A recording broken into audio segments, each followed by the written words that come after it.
So I love the show Impractical Jokers, and if you're not familiar with the show, man, now I feel like I'm like yelling at you. I'm going to whisper. Sorry, guys. If you're not familiar with the show Impractical Jokers, basically what it is it's four lifelong friends who compete to embarrass each other. And they kind of give you that synopsis every time the show starts. And essentially what they do is typically they're in New York City, and they go around and they basically like live out, real life I dare you. And the four of them, they insert themselves individually and sometimes in pairs into situations where they have to do and say what the other guys tell them to do. And it could be, sometimes it's insane things like who can put the most toilet paper in someone else's cart, how many lead pencils can you slip into somebody's pocket without them necessarily understanding, all the way to where they're taking orders at different food restaurants, and they have to do and say everything that the other three guys tell them to do through an earpiece. And so it often leads to really funny situations, really awkward situations where they find themselves in a bind. And they have probably like 3 of those competitions in the show.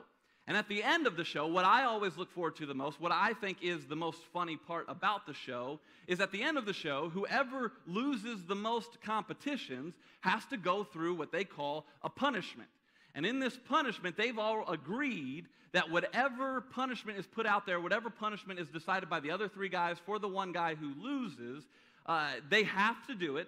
And if they fail to go through with the punishment, then they're kicked off the show. So there's a lot at stake for these guys. So they go in, they leave these punishments, and the thing that you look forward to the most as the viewer is every once in a while they have what they call a surprise punishment, where all 4 guys, they show up on set where they think they're going to be filming a normal competition. But what one of the 4 guys does not know is that there is secretly a punishment that has been planned for them. And so they go through and they record their normal opening beginning where they say what they're going to be doing, like the competition, and all 4 of them usually have a real short speaking part. And the person who's getting punished is usually the last to speak. And once that last person speaks in the punishment, the other 3 guys go, well, and the idea is that's not actually what's going to be happening this morning. And then they kind of spring it on them. What's actually going to be happening is you're going to be punished this morning because you failed, at these other whatever, competitions. And as a viewer, you love it because this is going to kind of be next level. That the one of the 4 guys had no idea that this was coming and that there's more to the story. And oftentimes there are like multiple levels of punishments, and led to some of the funniest punishments on the episode, including my all-time favorite punishment that happens is to a guy named Murr. And Murr, he's the scrawniest guy of the 4 guys. He gets entered in, or at least they tell him that he's been entered into a bodybuilding competition. And so he gets a spray tan on, he gets into his Speedo, and he gets all oiled up, and he walks into what he thinks will be walking onto a stage in a bodybuilding competition where he'll be posing. And when he walks into the room, it's not a bodybuilding competition, it's actually his childhood celebrity crush. I got a picture for you.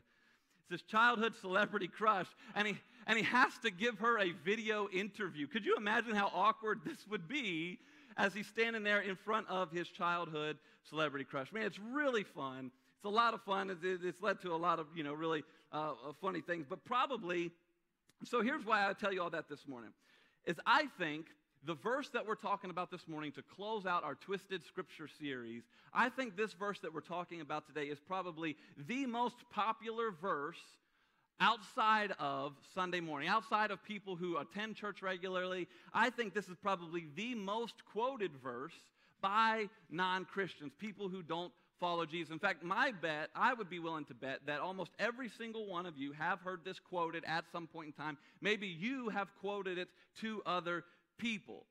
And I always feel like at the end of when it's quoted, there could be the impractical jokers that go, well, because there's a little bit more to what Jesus is saying. And so what we're going to do this morning is I just want to chunk through this short teaching of Jesus, because there's always this there's a little bit more to the story. So we're going to chunk through it here. This morning, as I introduce it to you, I want you to fill in the blank, because my guess is that you've heard it quoted, and it would be no problem for you to fill in the blank. So let's check it out. and say out loud what Jesus says if you know what goes in the blank. Matthew 7:1, Jesus teaches, do not judge. That's right. Do not judge. No, that's good. That's good. This is going to be fun. This is going to be fun to earth. Thank you, Vern. I see you, bud. Do not judge. If you want to quote the whole verse, if you want to quote the whole verse in Matthew 7:1, it's do not judge or you too will be judged. And let's be honest, just like that guy that shows up in the video, the Christian Mingle inspector, we hate to be judged, don't we? Man, we hate to be judged. In fact, we'll go so far as to make sure that people who judge us get cut out of our lives. Like Tupac, we feel like only God can judge me.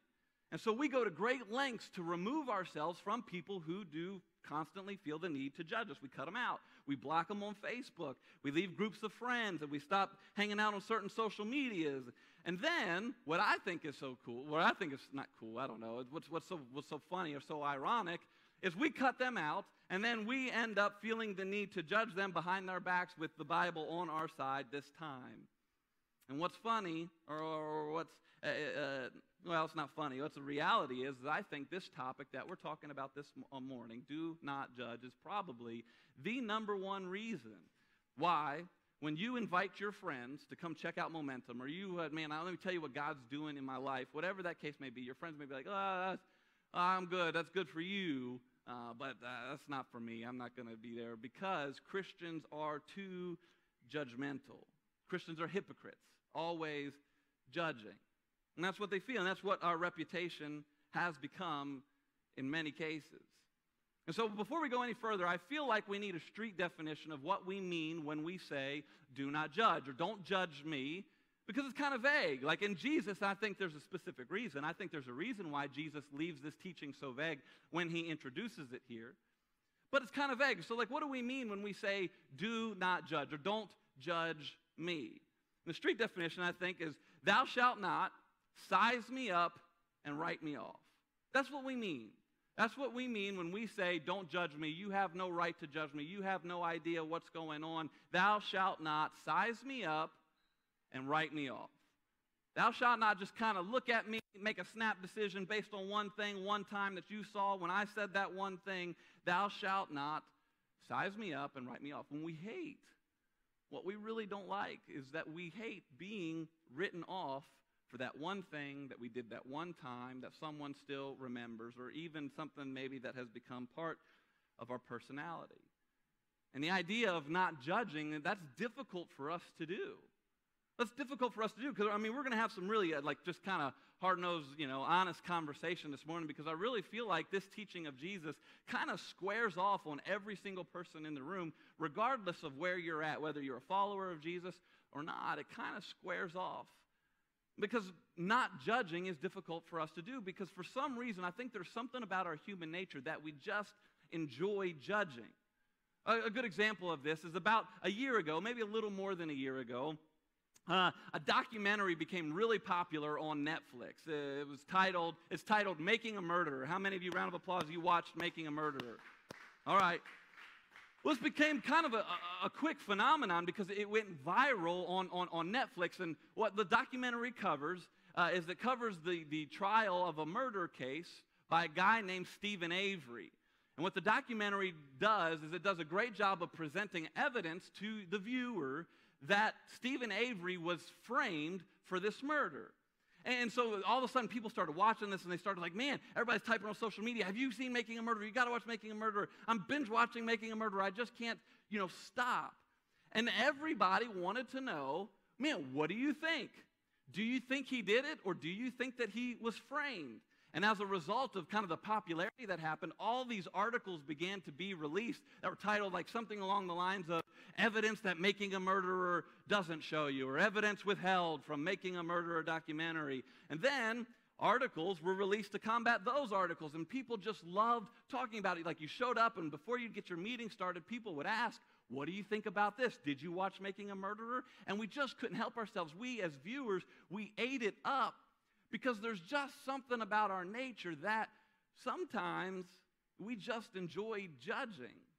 There's just something about us. We enjoy judging. We enjoy forming an opinion and sharing that opinion. And here's the deal. That's for a Netflix series. That's for a documentary.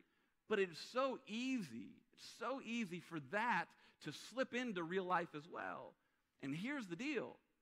As a Christian, as a follower of Jesus, this can get really ugly really quickly.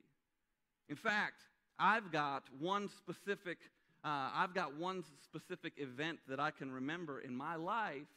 My senior year of high school, in my English class, there was a girl that sat in front of me, and I don't remember what we were talking about as a whole class, but I got angry, and I kind of sized this girl up and wrote her off right there in front of the entire class, like of a Christian to a non-Christian, talking about, hell specifically. And I cannot get that one event out of my mind because I can't help but worry about the damage that I did to their perception of a God that loves them. And as a Christian, man, this can get so ugly so quickly when we can size someone up and just simply write them off, where we just get so judgmental. And if it weren't for a friend, a good close friend in college, I think that would still be a whole lot of my personality today. And so why do we do that?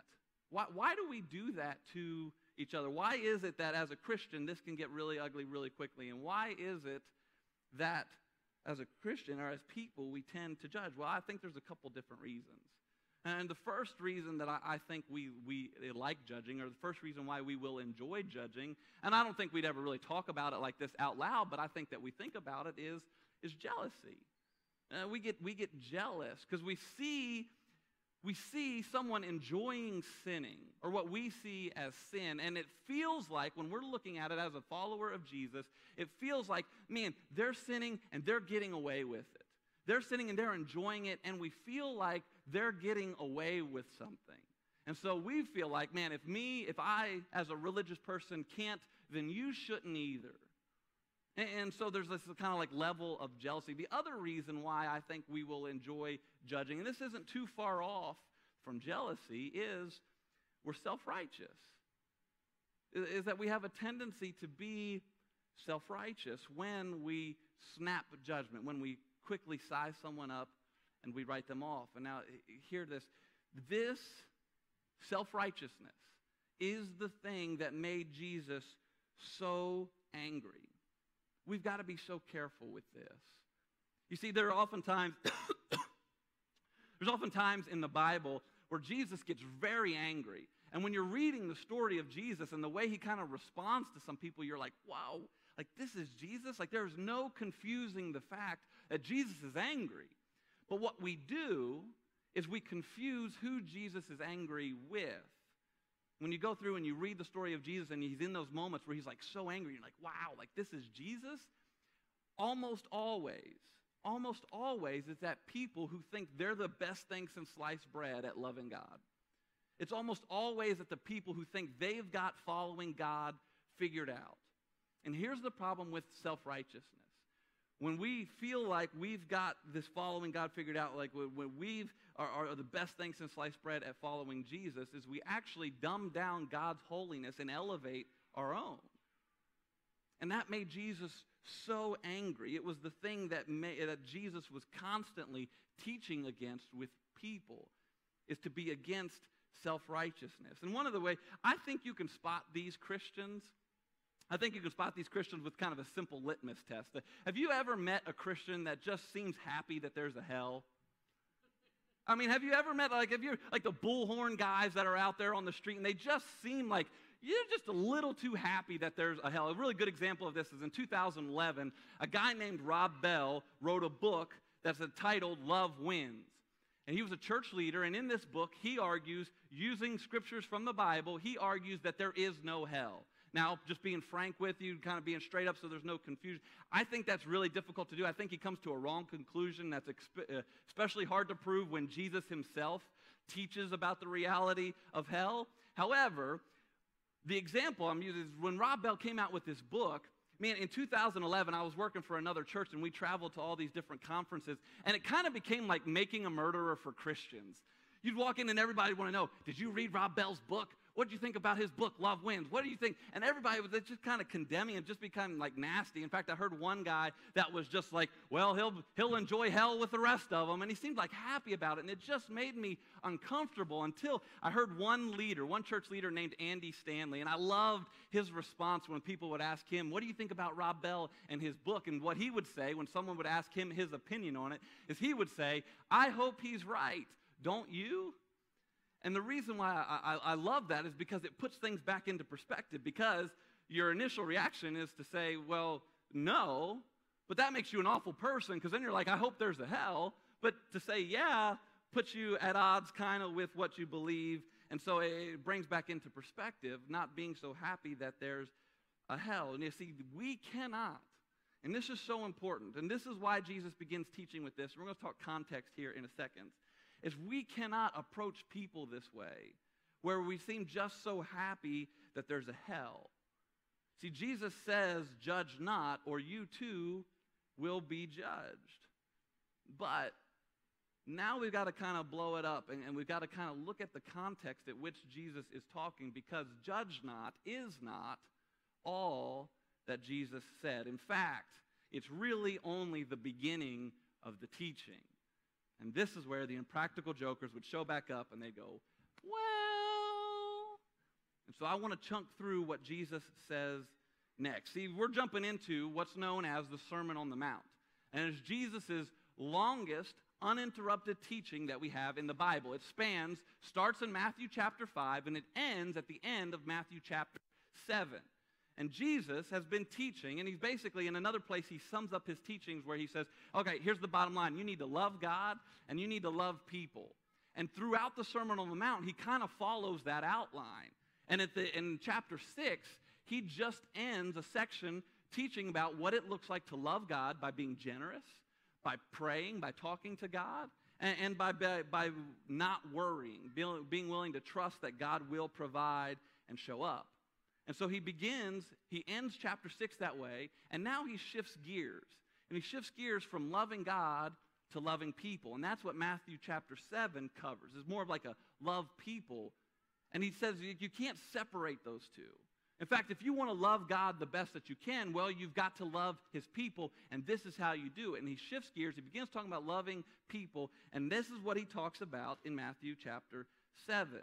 Judge not, or you too will be judged. And so he goes on to clarify a little bit more with verse 2, and he says this, For in the same way you judge others, you will be judged. And with the measure that you use, it will be measured back to you. Jesus says, if you judge, you too will be judged. And so the next time someone's judging you and you want to say, man, Jesus says judge not, it actually would be more accurate for you to say something along the lines of, be careful, because if you judge, you too will be judged. The idea is this is going to come back on you. Like, be careful how you do this. Be careful how you dole this out, because this is going to come back to you. It reminds me of that old school thing. It's silly, but it reminds me of that old school thing where we say, don't point a finger at somebody, because when you point a finger at somebody else, you've got three pointing back at you. And that's, it's a little silly, but that's essentially what Jesus is getting at here. Like, be careful, because when you judge, how you judge, the measure you use against someone else is how it's going to be measured back against you. And the idea is you will set the standard on this. You will set the standard on how you will be judged. Because let's be totally honest. I mean, it's almost impossible for us to not judge. Try going a day without judging, right? Try going a day without guessing at someone's motives when they do something nice for you, assuming their thoughts. Or try going a day without guessing someone's thoughts or assuming someone's motives when they do something mean to you.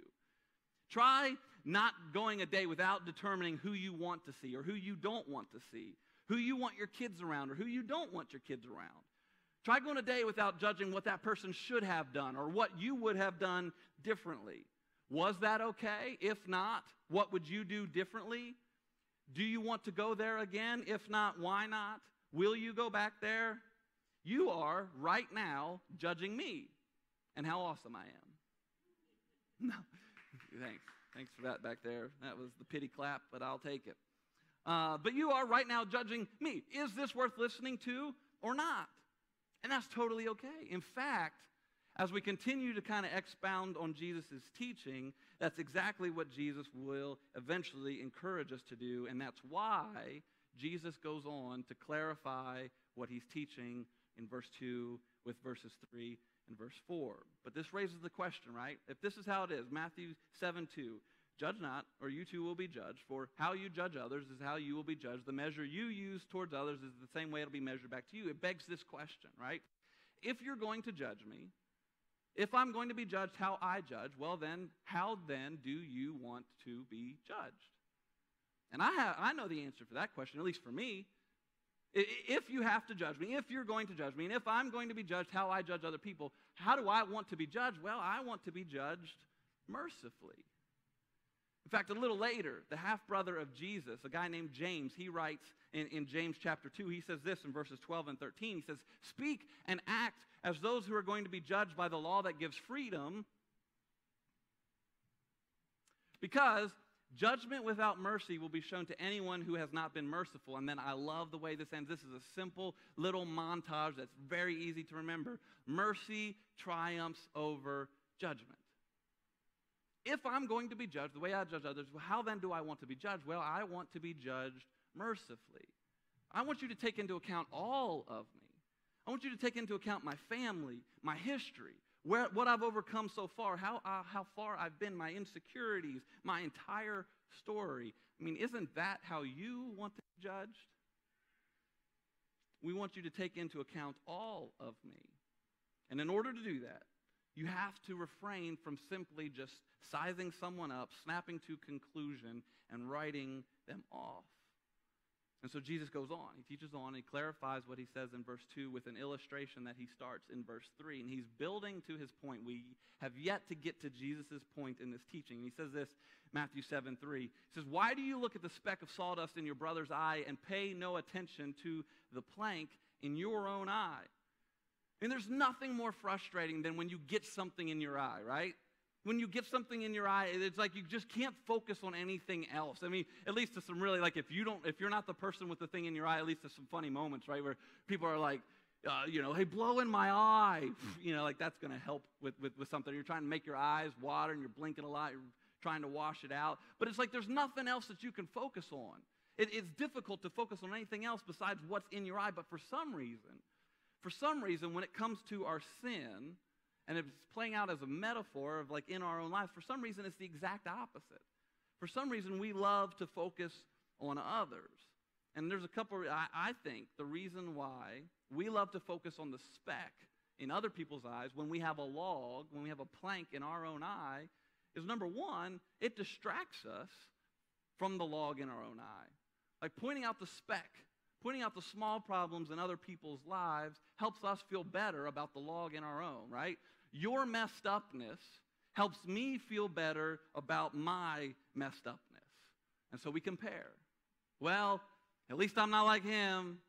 At least I'm not like them. At least I'm not like her. And then the other reason that I think we like to point out the specks in comparison to the log in our own eyes, we just didn't realize we had a log in our eye. Because we've gotten used to how bad it is. I love playing baseball, easily my favorite sport. Now I've kind of like transferred to playing old man slow pitch softball. And I love playing, that a lot. I love playing about every position. And not too long after college, I had a buddy when I was playing on an old man softball team. He said, it looks like you're getting some late breaks on some fly balls hit to the outfield. What's going on? So I kind of described what I was seeing. He goes, man, it really sounds like you need glasses. And I was like, glasses? Like I made it all the way through high school. I made it through college. I've had no problem seeing the board. I got no problems seeing the signs when I drive down the road. Like I don't need glasses.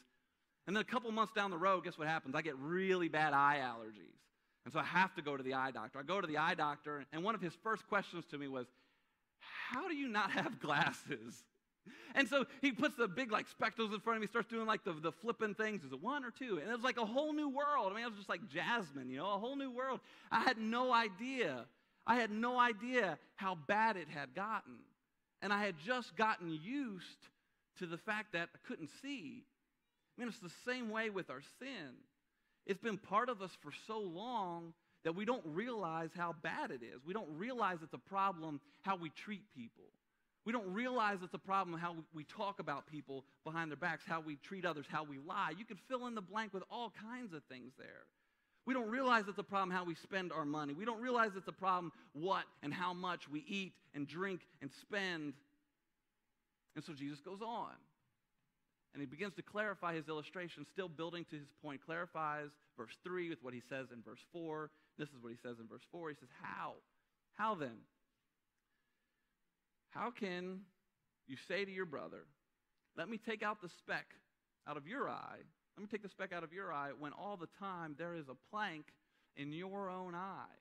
And the word there is this idea, it's this log, which is a really humorous picture. To picture somebody with a log coming out of their face, worried about a piece of sawdust in someone else's eye.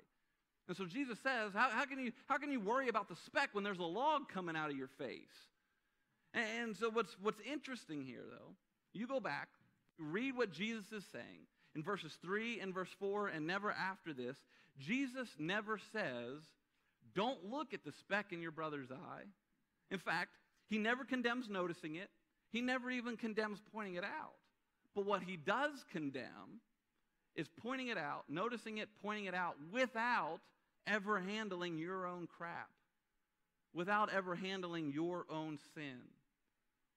And so if Jesus were to stop his teaching right here, if Jesus were to not teach anything else after verse 4, he doesn't go on to verse 5 and verse 6. If Jesus were to stop the lesson right here, the lesson would be, don't judge, but use the speck that you see as a reminder of where you need to change. And so maybe Jesus' lesson here is mind your own business. Leave it alone, mind your own business. But,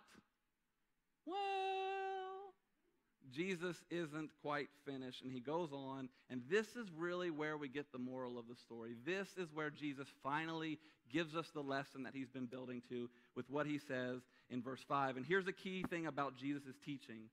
Jesus' teachings never, ever, ever, ever, ever, ever end with making you a better person. Jesus' teachings always make you a better person and then point you in the direction of leveraging that story to help other people be better as well. Jesus' teachings never end with making you better. So look what he says in verse 5. You hypocrite. You hypocrite. First, that's the key word there. First, take the plank out of your own eye, and then you will see clearly to remove the speck from your brother's eye. First, handle your things. First, handle your sin. Get an understanding. Get that log out of your eyes, and then get this, so that you can see clearly to help remove the speck from your brother's eye. Jesus actually commands us to do something about the speck in our friend's eye, but not before. But not before you handle your own sin. Jesus' teachings never, ever end with just making you a better person. He always turns it to you helping others. Now, there's really three audiences that I think Jesus' teaching kind of squares up against here in this teaching.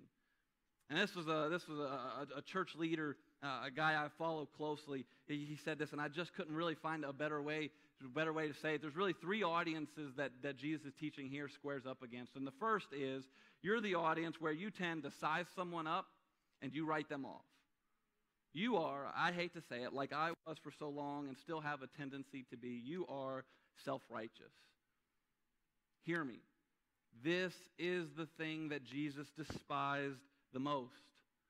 A little later in Matthew, in fact, 2 chapters later, Matthew chapter 9, it says that Jesus was out teaching and he sees the crowds of people. When he looks out on them, he sees them and he sees their sin without somebody to lead them in a better direction. And it says that he felt compassion on them.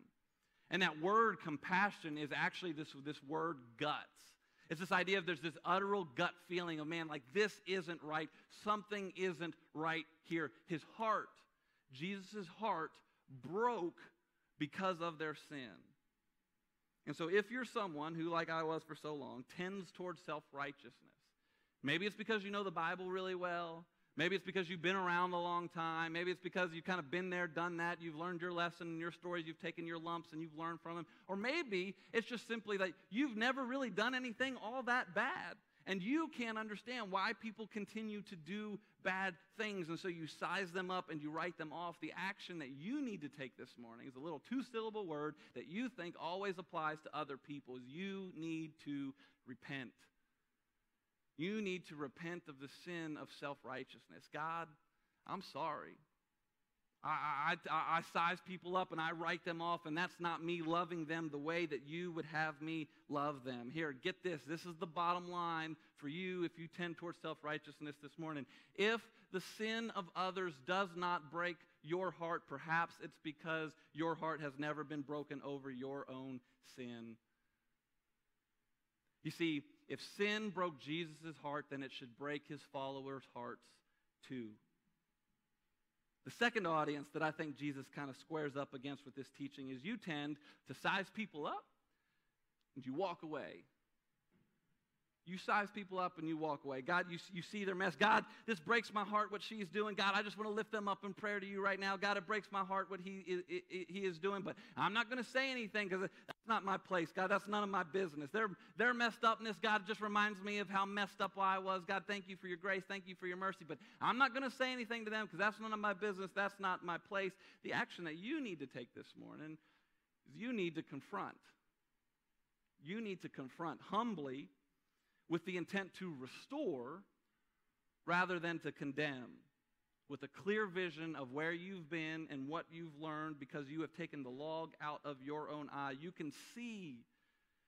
You've got someone in your life where you can see what sin is doing in his life. You've got someone in your life where you can see what sin is doing in her life. You can see what sin is doing to their marriage. And remember, mercy triumphs over judgment. Confronting people with their stuff, because we say like, oh, that's so judgmental. Now, confronting people with their stuff is not judgmental. It is how you love. It is how you love. Love certainly, and we know this and we agree on this, love certainly does not size people up and write them off, but love also does not size people up and simply walk away. You love them too much for that.